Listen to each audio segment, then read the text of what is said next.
ഇന്ന് നമ്മൾ പോകുന്നത് ഇന്ത്യയിലെ കിഴക്കൻ മധ്യ കർണാടകയിലെ വിജയനഗര ജില്ലയിലെ ഹംപി പട്ടണത്തിലേക്കാണ്. ഹംപി യുനെസ്കോയിലെ ലോക പൈതൃക സ്ഥലമാണ്. തുംഗഭദ്ര ഡാമിൽ നിന്നും റൊസപ്പെട്ട് വഴി ഹംപിയിലേക്കെത്താം.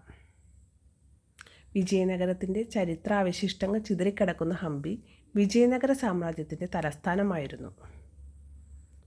ഹംപിയിലെ പ്രധാനപ്പെട്ട ഒരു ക്ഷേത്രമാണ് വിരൂപാക്ഷ ക്ഷേത്രം. ആ ക്ഷേത്രത്തിലേക്കാണ് നമ്മളിന്ന് ആദ്യമായി പോകുന്നത്. ഈ കാണുന്നത് ക്ഷേത്രത്തിലേക്കുള്ള പ്രവേശന കവാടമായ 11 നിലകളുള്ള ഗോപുരമാണ്. ഇത് നിർമ്മിച്ചത് 7-ാം നൂറ്റാണ്ടിലാണെന്നാണ് പറയപ്പെടുന്നത്. ഹംപിയിലെ ഒട്ടുമിക്ക ക്ഷേത്രങ്ങളും ആരാധനയില്ലാത്തതാണെങ്കിലും പമ്പാവതി ക്ഷേത്രം എന്നുകൂടി അറിയപ്പെടുന്ന ഈ ക്ഷേത്രത്തിൽ ശിവപ്രതിഷ്ഠയാണുള്ളത്. തുംഗഭദ്രയുടെ തെക്കൻ തീരത്തും ഹേമകൂടഗിരിയുടെ തൊട്ടു വടക്കുമായാണ് ഈ ക്ഷേത്രം സ്ഥിതി ചെയ്യുന്നത്. ഹംപിയിലെ ക്ഷേത്രങ്ങളിൽ പലതും ശത്രുക്കളുടെ ആക്രമണത്തിൽ നശിക്കപ്പെട്ടതാണെങ്കിലും വിരൂപാക്ഷ ക്ഷേത്രത്തിന് കേടുപാടുകളൊന്നും സംഭവിച്ചിട്ടില്ല.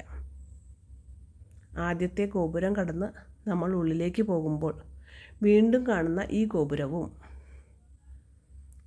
താഴെ കാണുന്ന ഈ കരിങ്കൽ പാകിയതും മറ്റും 1510 കാലഘട്ടത്തിൽ കൃഷ്ണദേവരായർ പുതുക്കി പണിതതാകുന്നു.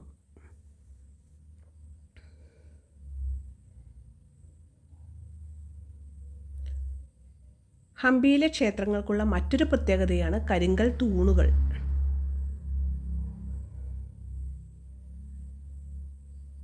ഈ തൂണുകളിൽ കാണപ്പെടുന്ന കൊത്തുപണികളും ചിത്രപ്പണികളും ഏറെ ആകർഷണീയമായതാണ്. ഓരോ കൊത്തുപണികളും വ്യത്യസ്തമായതാണ്.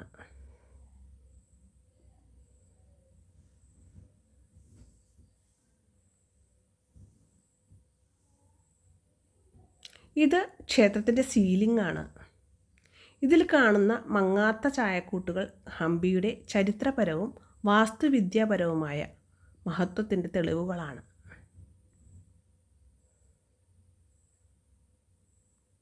ക്ഷേത്രത്തിൻ്റെ മറ്റൊരു അത്ഭുതമാണ് ക്ഷേത്ര ചുമരിൻ്റെ ഒരു ദ്വാരത്തിൽ നിന്ന് വരുന്ന വെളിച്ചത്തിലൂടെ കാണുന്ന പ്രതിബിംബത്തിൽ ക്ഷേത്ര ഗോപുരം തലകീഴായി കാണപ്പെടുന്നു എന്നുള്ളത്. ശേഷം ഒരു തുരങ്കത്തിലേക്ക് പോകുന്നതുപോലെയുള്ള സ്ഥലത്താണ് ശിവലിംഗവും നന്ദികേശനും സ്ഥിതി ചെയ്യുന്നത്. ക്ഷേത്രത്തിലെ ഓരോ ആചാരങ്ങളും വ്യത്യസ്തമായി കാണാം. ഇതാണ് ക്ഷേത്രത്തിൻ്റെ കുളം. ഹംപിയിലെ ക്ഷേത്രക്കുളങ്ങൾക്ക് പുഷ്കരണി എന്നാണ് പേര് പറയുന്നത്. ഇത്രയുമാണ് വിരൂപാക്ഷ ക്ഷേത്രത്തെക്കുറിച്ചുള്ള വിശേഷങ്ങൾ. മറ്റൊരു സ്ഥലത്തെ വിശേഷവുമായി വീണ്ടും കാണാം.